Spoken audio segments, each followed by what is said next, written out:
ஜெபம் நினைப்பான், நினைக்கணும். அது செய்ய விடாம கர்த்தர் மன்னித்தார். அது லைசன்ஸ் தந்துட்டார். நீ விபச்சாரம் பண்ணுறவன் விபச்சாரம் பண்ணட்டும், பாவம் சேரவன் பாவம் பண்ணட்டும். சாகிறதுக்கா பாவம் செய்யணும், வாழ்கிறதுக்கு இல்லவா? வெறுக்க வேண்டியதை வெறுக்கணும், அறுக்கிறத அறுக்கணும். இல்லைன்னா அவர் அறுத்துருவார், கைவிட்டுருவார்.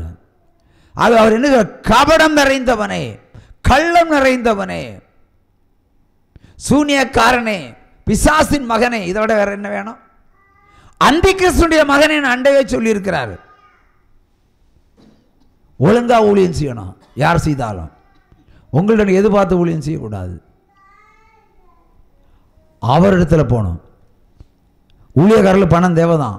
இப்போ பாருங்கள், எல்லா டிவிலையும் நீங்கள் பார்ப்பீங்க, 500 வச்சு ஒரு 1000 பேர் கொடுங்க, 1,00,000 பேர் கொடுங்க, 1000 பேர் வச்சு இவ்வளோ கொடுங்க, எங்கள் ஊழியத்துக்கு இவ்வளோ தனி லிஸ்ட்டு போடுறாங்களா இல்லையா? நிறைய பேர் போடுறாங்களா இல்லையா? அப்போ கர்த்தர் நம்பிக்கை இல்லையா உங்களுக்கு? உங்களுக்கு மேலே நம்பிக்கை வச்சுருங்க, ஆண்டவர் நம்பிக்கை வைக்கல. அதை கொடு இதை கொடுன்னு கேட்குறாங்க, சர்ச்சு கட்டுற கேட்குறாங்க, மெயின்டெனன்ஸு கேட்குறாங்க, பல்ப் வாங்குற கேட்குறாங்க, லைட் வாங்க கேட்குறாங்க, எல்லாமே. அப்போ தசமாக எங்கே போச்சு? அதை வச்சு சர்ச்சாவது மெயின்டைன் பண்ணலாங்களா? சரி, நான் கேட்குறேன், இப்போ ஒரு வருஷம் தசமாக வசூல் பண்ணாலே பல கோடிகள் வந்துடும் நிறைய பேருக்கு. ஒரு சர்ச்சு தானே கட்டுறாங்க, அடுத்த சர்ச்சு எங்கே கட்டுறாங்க?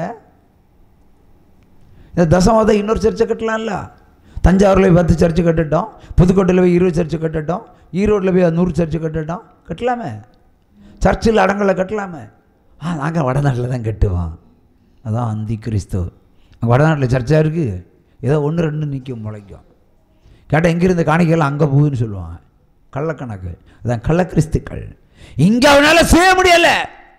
பைபிள் தான தர்மம் செய், இதுவே எனக்கு மிகுந்த பலி. செய்யலாம் இல்லை ஊழியக்காரங்க? ஒரு ஊழியக்காரன் தான தர்மம் செஞ்சால் எத்தனை பேர் வருவாங்க? எத்தனை பேர் புறஜாதியில்னு வருவாங்க? நன்மை செய்தே அறுவடை செய்யலாம் அல்லவா?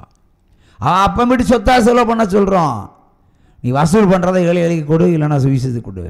நீ ஒரு சுவிசேஷம் வரைக்கும் போனால் 13 லட்சம் 15 லட்சம் வாங்குற. 15 லட்சம் கொடுத்தா தான் வருவான் ஊழியது. வேணா போய் கூப்பிடுங்க, போய் பார்க்கலாம். 15 லட்சம் கொடுக்கணும். பிரிகிற கலெக்ஷன் ஆகிற காணிக்கையை எங்களுக்கு திரும்ப கொடுக்கணும். போகிற கூட்டம் நடத்துகிறவன் செத்தான், அதோட கடனால் செத்தான். மதுரையில் டேனியல்னு ஒரு பாஸ்டர், ஒரு பிரபலமான பாஸ்டர் வச்சுக்கிட்டு கடைசியில் கடன் அடிக்கிறது என் காலை பிடிக்கிறாரு. அவன் கேட்ட ஏசி ரூமாக போட்டுக்கிட்டேன், அவன் கேட்ட லாட்ஜை புக் பண்ணேன். கடைசியில் பிரிஞ்ச காசு கலெக்ஷன் ஆகிற காணிக்கையை வச்சு கடன் அடைக்கலாம், செட்டு லைட்டுக்கெல்லாம் ஸ்டேஜுக்கெல்லாம் கொடுக்கலாம்னு நினச்சா அதையும் எடுத்துகிட்டு போயிட்டார் பிரதர். என் பொண்டாடி தாலியாக இருக்கலான்னா பொண்டாடி தாலியே கிடையாதுன்னு அந்த செட்டு. ஆனால் நடத்தினது, கூட்டத்தை நடத்தினது பெரிய பிரபலமான ஊழியக்காரனை வச்சு நடத்தினார். அவன் கடனாளி. ஏயா உடனே தான் கோடி கோடி ஆண்டவர் கொடுத்துருக்காருல, பாருங்க ஐயா அந்த கலெக்ஷனை கொண்டு போகிறேன். நீ கலெக்ஷனை ஒரு ஏழை கொடுத்துட்டு போயிட வேண்டியதானே? அந்த கூட்டத்தில் எத்தனை ஏழை இருப்பாங்க, எத்தனை விதவைகள் இருப்பாங்க, எத்தனை கைம்பெண்கள் இருப்பாங்க, முடவர்கள் இருப்பாங்க, கூடர்கள் இருப்பாங்க, சோட இருப்பாங்க. கலெக்ஷன் எடுத்துகிட்டு போகிறத கலெக்ஷன் உண்டியல் எடுத்துகிட்டு போக ரோடு வரமா? இந்த சிபிஎம் கட்சிக்காரன் போகிறது மாதிரி போல இல்லை. சரி, கூட்டம் நடத்துகிற எவ்வளோ கஷ்டப்பட்டு போஸ்ட் ஒட்டி விளம்பரம் பண்ணி டிவியில் ஆடு கொடுத்து பண்ணுவாங்க. அவங்களுக்கு எவ்வளோ செலவு இருக்கும். நீ கொடுத்துட்டு போயிடலாம்ல, கொண்டே போகிற அவன் எங்கால பிடிச்சி கதறதான் கடன் அடிக்கிறதுக்கு. ஆதாரபூர்வமான விட்னஸ். தப்பு எவன் செஞ்சாலும் தப்பு தான், ஆண்டவர் போட்டு தள்ள தான் போகிறார். உற்சாகமாக கையை தட்டலாம். ஹல்லேலூயா. எசேக்கியேல் 23ஆம் அதிகாரம் 25வது வசனத்தை வாசிப்போம். எசேக்கியேல் 23:25.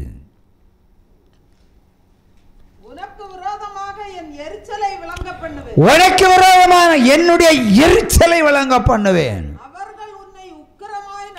அவர் உன்னை உக்கிரமாய் நடப்பித்து உன் மூக்கையும் காதையும் மறுத்து போடுவார்கள். போதும், உன் மூக்கையும் காதையும் மறுத்து போடுவேன். உன் மூக்கையும் காதையும் அறுத்து போடுவேன்னு சொல்கிறது ஆண்டவர். அப்படி ஒரு மனிதனுடைய மூக்கையும் காதையும் அறுத்தா எப்படி இருக்கும்? முக அழகே போயிடும், முக அழகே போயிடும், பேய் மூஞ்சி வந்துடும். அப்போ உன்னுடைய பேர் புகழ் டூப்ளிகேட் எல்லாம் தூக்கிடுவார்னு அர்த்தம். இதை தூக்க போகிறாரு.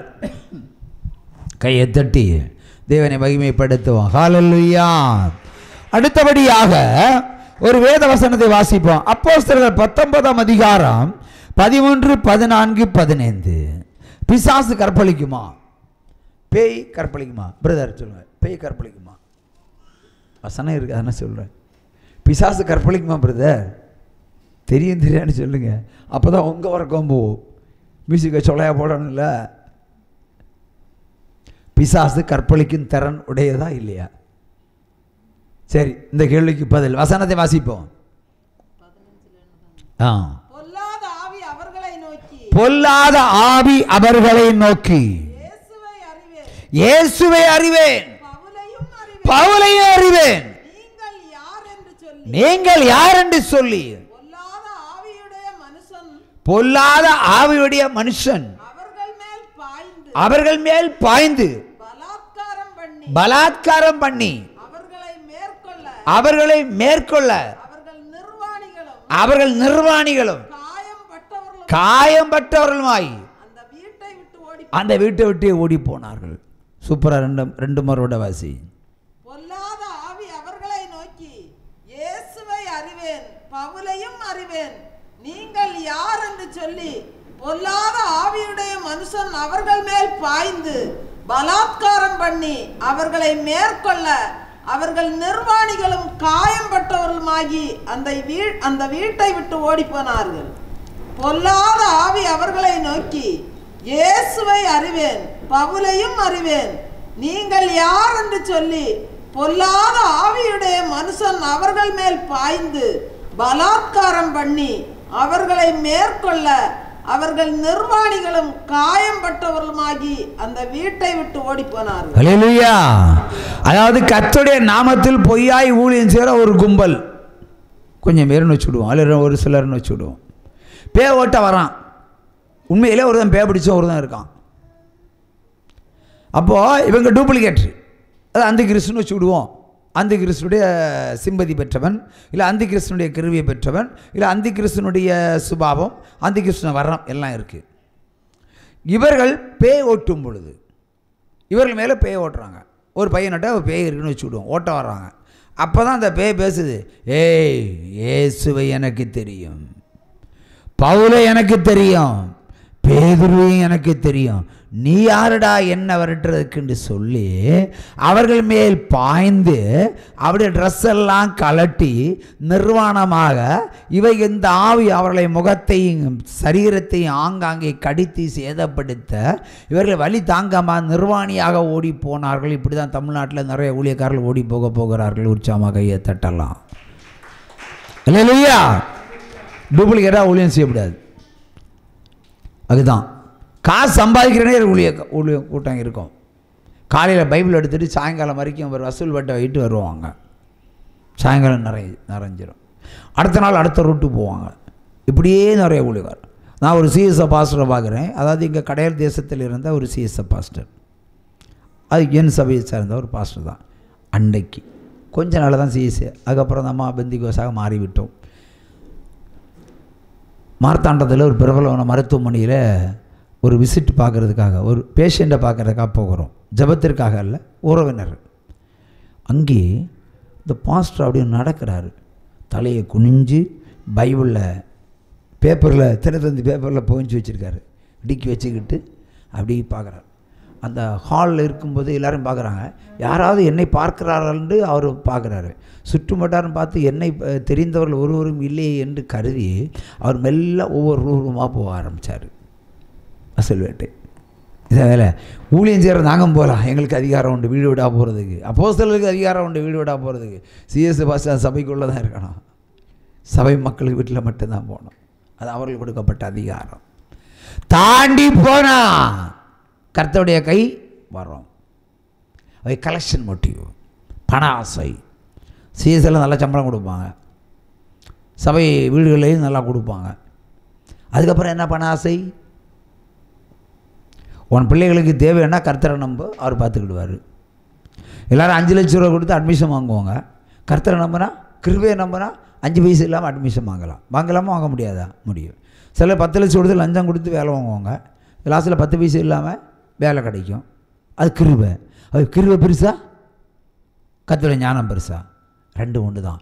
ஆனால் அவர் தான் பெரியவர். அப்போ அவரை நம்பினால் நமக்கு இந்த பண ஆசை வராது, அது போகணும். ஆனால் அவருக்குள்ளே இருந்தால் நம்முடைய தேவைகள் அனைத்தும் பூர்த்தியாக்கப்படும். நிச்சயமாக ஒரு குறை இராதபடிக்கு ஆண்டவர் நடத்துகிற தேவன். அதை நீங்கள் நம்பணும்.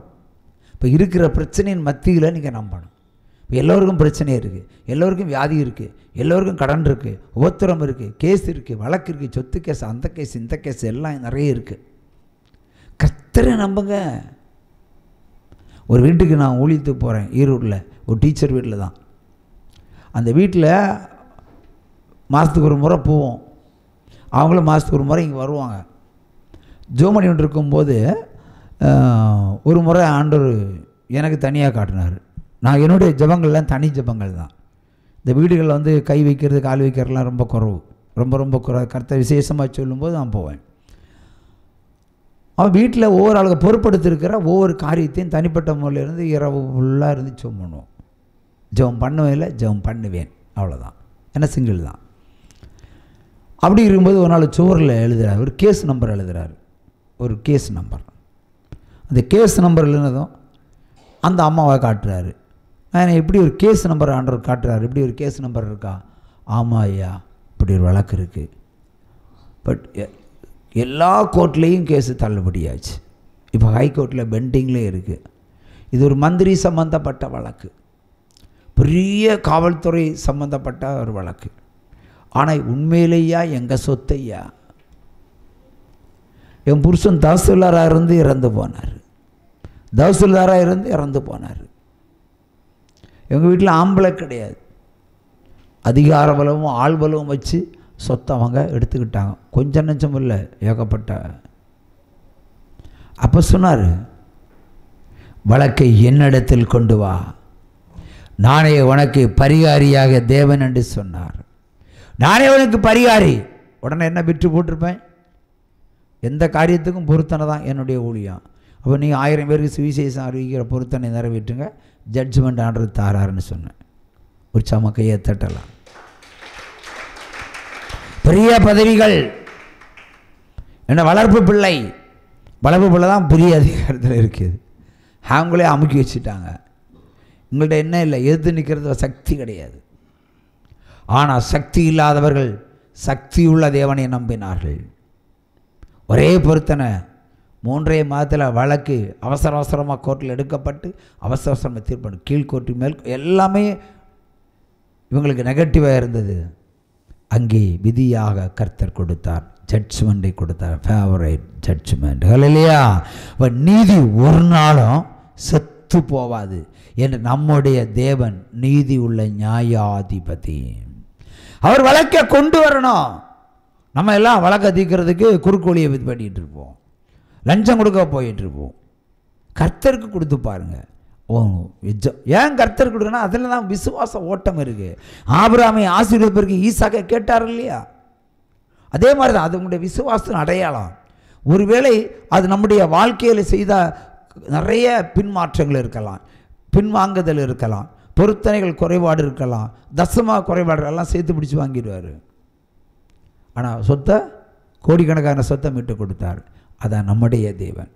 அவர் இப்படிப்பட்ட தேவன் நம்ம இடத்துல இருக்கும்போது அவர் மேல் நம்பிக்கை வைக்கணும். கைவிடாத தேவன், கைவிட மாட்டேன்னு சொல்லியிருக்காருல. ஆனால் கைவிடுற மாதிரி சூழ்நிலைகள் வரும். ஆபிரகாமை கைவிட்டது போல ஒரு சூழ்நிலை வந்தது. மலை உச்சியில் வரைக்கும் கைவிட்ட மாதிரி தான் இருந்தது. ஆனால் அவன் விசுவாசத்தோட மகனை வெட்டுறதுக்கு வெட்டுக்கத்திய தூக்கணும் பாருங்க. அப்போ தான் விசுவாசம் வெளிப்பட்டது. ஒரு செயல் செய்யும் பொழுதுதான் அவனுடைய பவர் தெரியும், அவனுடைய விசுவாசம் தெரியும், நம்பிக்கை வெளிப்படும். இப்போ நிறைய பேர்கிட்ட கேட்குறான், ஊழியம் செய்ய போகிறீங்களா? ஊழியம் செய்ய போகிறோம். நடு தேவக்கோட்டையிலேருந்து ஒரு சகோதரி, தேவக்கோட்டையில் ஒரு சகோதரி பேசுனாங்க. என்னை கர்த்தர் அழைத்திருக்கிறார் அப்படின்னு ஓடி வருங்க ஊழியத்துக்கு. எனக்கு தெரியும் வரமாட்டாங்கன்னு.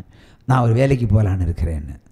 சரி, நீங்கள் வேலைக்கு வாங்க, நான் சம்பளம் தரேன், நான் சம்பளம் தரேன், நான் பக்கத்திலே போகிறேன். அப்புறம் ஏன் ஊழியத்துக்கு அழைப்பு இருக்குன்னு சொன்னீங்க? எப்போ செய்ய போகிறீங்க? அது 2 பசங்களும் கல்யாணம் ஆகட்டும், அவன் புருஷன் எங்க டைவர்ஸு. அப்போ என்ன விசுவாசம் இருக்குது? வாயினால தான் வாழ்க்கை ஓட்டுறாங்க. வாய்னால் வடையும் உளுந்து உடையும் சுட்டுவாங்க, பருப்படையும் சேர்த்து சுட்டுருவாங்க, முடிஞ்சால் நெய்யப்பமே சுட்டுருவாங்க. ஆனால் காரியத்தில் ஒன்றும் உதவாத வைத்தியர்கள், ஒன்றுக்கும் உதவாத வைத்தியர்கள். நான் இப்போ சொன்னல திருப்பூர் சாட்சி ஒன்று சொன்னேன் பாருங்கள். நேற்று அந்த அம்மா கூட நான் வேலைக்கு போகிறேன்னு, இது இன்னொரு சாட்சி. இங்கே சாட்சி சொன்னவங்க தான், உயிரோடு இருக்கிற விபத்தில் சிக்கனோட மனைவி. என் புருஷனுக்கு நீ வேலைக்கு போக முடியாது, நான் வேலைக்கு போகிறேன், என்ன சம்பளம் தருவாங்க? அது 250 கொடுப்பாங்க. 750 இல்லை 250 அப்படியா? நான் 100 புத்தகம் தரேன் உனக்கு. ஜீவளி ஜபக்கு போகிறேன், 100 புத்தகம் தரேன், ஒரு நாளைக்கு 100 புத்தகம் தரேன், நீ 100 பேர் கொடுத்துரு, நான் 250 உனக்கு தரேன். அடிப்பாங்க திருப்பூரில். ஆனால் கர்த்தருக்குள்ள பயங்கரமான சாட்சி. இதே மாதிரியில் தான் அந்த அவர் சாட்சி சொன்னதும் அந்த அம்மா சாட்சி சொல்லுது, நான் செத்தாலும் சாவனை தவிர நான் கர்த்தருக்குள்ளே தான் இருப்பேன்னு. கர்த்தருக்கு விதைக்க உன்னால் முடியல. ஆனால் உலக பிரகாரமாக 250 ரூபாய்க்கு பஞ்சாலையில் வேலைக்கு போனால் அங்கே என்ன நடக்கும்? ஸ்திரீகளுக்கு எங்கே பாதுகாப்பு இருக்குது? இன்றைக்கி எத்தனை பேருக்கு இருக்குது பாதுகாப்பு? கேரண்டியும் கிடையாது, வாரண்டியும் கிடையாது. ஆனால் 250 ரூபாய்க்கு வேலைக்கு போவா. நீ 1 மணி நேரத்தில் 100 புத்தகத்தை நீ 100 சபையில் இல்லைண்ணா 100 பேருக்கு சபையை மெம்பர்ஸ் 100 பேருக்கு கொடுத்தீங்கன்னா நான் 250 உனக்கு அனுப்புகிறேன். அறிவடி ஸ்திரிக்கு கேட்குறதில்ல, இந்த யோசனை அத்தனை பேருக்கு கேட்குறேன். 100 புத்தகத்தை நீங்கள் விதைத்தால் 250 நான் உங்களுக்கு சம்பளம் தரேன். நீ இலவசமாக செய்யண்டாம், சட்டப்படி இலவசமாக செய்ய மாட்டீங்க, இதுக்கு ரெடி இல்லை. ஆனால் 250 சம்பளத்துக்கு கூலி வேலைக்கு போவீங்க. அவன் பார்த்து ஈன்னு கிழிப்பான், பட் நாளைக்கு நீ ஈன்னு கிழிப்ப, பாரு எங்கேயா கரண்ட் டச் ஆயிரும், பிரச்சனை வேறு மாதிரி போயிடும், புருஷனுக்கு பொண்டாட்டி இல்லைன்னு ஆயிரும். Sometime may be possible. இல்லைன்னா அவன் ஒரு மாதிரி நடத்துவான், நீ அவனை செருப்பாக அடிப்ப, வேலையெல்லாம் விட்டு வந்து நிற்ப. அப்புறம் நான் நீ எங்கே போனாலும் இதான் கதி, அதனால் வேலை இல்லாமல் இருப்போம். வேலை இல்லாதவர்களுக்கு வேலை கொடுக்கிற தேவன், பணம் இல்லாதவர்களுக்கு பணம் கொடுக்கிற தேவன் நம்முடைய தேவன். ஹல்லேலூயா, இயேசு கிறிஸ்துக்கு ஹல்லேலூயா சொல்லி கையை